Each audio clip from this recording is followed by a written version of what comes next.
कहानी है रामपुर गांव की, जहां के मर्द महिलाओं को हमेशा नीचा दिखाने की कोशिश में रहते। अरे अभी तक खाना नहीं आया, क्या मुझे एक और शादी करने की जरूरत है? नहीं जी नहीं, ऐसा मत करना, वरना मैं कहाँ जाऊंगी। खाना लेकर मैं अभी आई जी। गांव की पंचायत में भी फैसले हमेशा औरतों के खिलाफ ही रहते। मैं जो फैसला सुनाता हूँ वो भगवान की आज्ञा होती है। इस लड़के ने अपने मन से शादी करके अच्छा नहीं किया।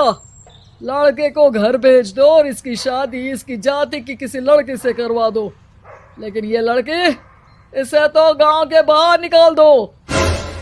नहीं नहीं जमींदार साहब, ये क्या बोल रहे हैं? ऐसा नहीं हो सकता। मेरी बेटी मासूम है, इसे अच्छे बुरे की समझ नहीं है। अरे कहाँ जाएगी ये बेचारी? कहाँ जाएगी? इतनी चिंता है तो पूरे परिवार का गांव निकाला कर देते हैं। बेचारे पूरे बसे बसाए परिवार को गांव छोड़ना पड़ता है। चाहे जो हो, अगर बेटियों को कंट्रोल नहीं कर सकते तो गांव में रहने का कोई मतलब नहीं है। यहाँ औरतों को दब कर रहना होगा। कोई भी अपने हिसाब से कुछ नहीं कर सकता, सब ईश्वर की मर्जी से ही होगा। तभी गांव का एक आदमी दौड़ा दौड़ा आता है। सरपंच साहब, जमींदार साहब, वो कालिया है ना, उसकी बेटी पढ़ने के लिए शहर जा रही है। अच्छा, ये कब हो गया? और कालिया की हिम्मत कैसे हो गई ऐसा करने की? लेकर आओ उसे और उसकी बेटी को। बस फिर क्या था, हाजिर हो जाते हैं कालिया और उसकी बेटी सरपंच के सामने। अरे कालिया, ये क्या सुनने में आ रहा है? बेटी को इंजीनियर बना रहा है तू? और ये बता, गांव में तो स्कूल नहीं है, फिर कहां से इतनी क्लास पास कर गई तेरी बेटी? राधा, जो कि कालिया की बेटी है, उसे लगता है कि सरपंच उसकी तारीफ कर रहे हैं। सरपंच जी, मैंने ऑनलाइन पढ़ाई की है, डिस्टेंस लर्निंग से। सभी में मैंने अच्छे नंबर पाए हैं, जिसे देखते हुए शहर की इंजीनियरिंग कॉलेज में मुझे स्कॉलरशिप मिली है। वाह जी वाह, क्या होती है ये? पहले तो ये बताओ, फिर आगे की बात करते हैं। पूरा गांव राधा की बात सुन रहा था और राधा बोलती जा रही थी। तो ऐसे मैं फ्री में एक अच्छी शिक्षा लेकर गांव में जो कुछ परेशानियां हैं, जैसे बिजली, पानी और इंटरनेट जैसी समस्याओं के लिए काम करूंगी।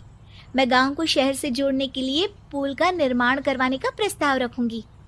मुझे पूरी उम्मीद है कि जल्द ही हमारा गांव भी तरक्की की राह पर चल पड़ेगा।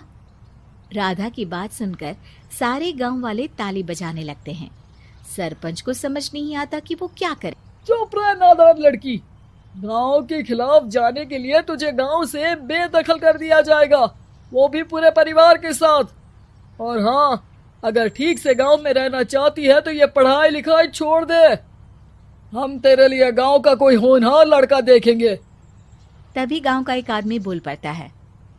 अरे नहीं नहीं सरपंच जी, राधा बिटिया जो बता रही है, अगर वैसा हो जाए तो हम लोगों को पैसा कमाने के लिए बाहर नहीं जाना पड़ेगा।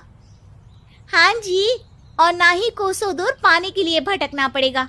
हमारे बच्चे भी अच्छी पढ़ाई कर सकेंगे और आगे बढ़ेंगे, ना कि हमारी तरह खेती करते बैठेंगे।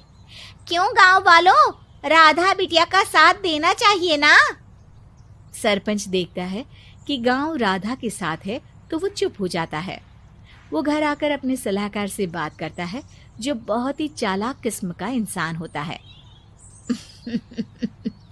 अरे सरपंच साहब, आपको बहुत ही होशियारी से काम लेना पड़ेगा।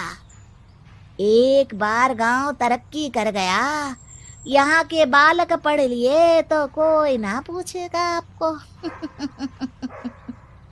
और फिर ये जो बेटा और बेटी है ना आपके, इनको भी आम लोगों की तरह ही जीवन जीना होगा। हाँ, लेकिन करे तो क्या करे? वो ना आप मुझ पर छोड़ दीजिए।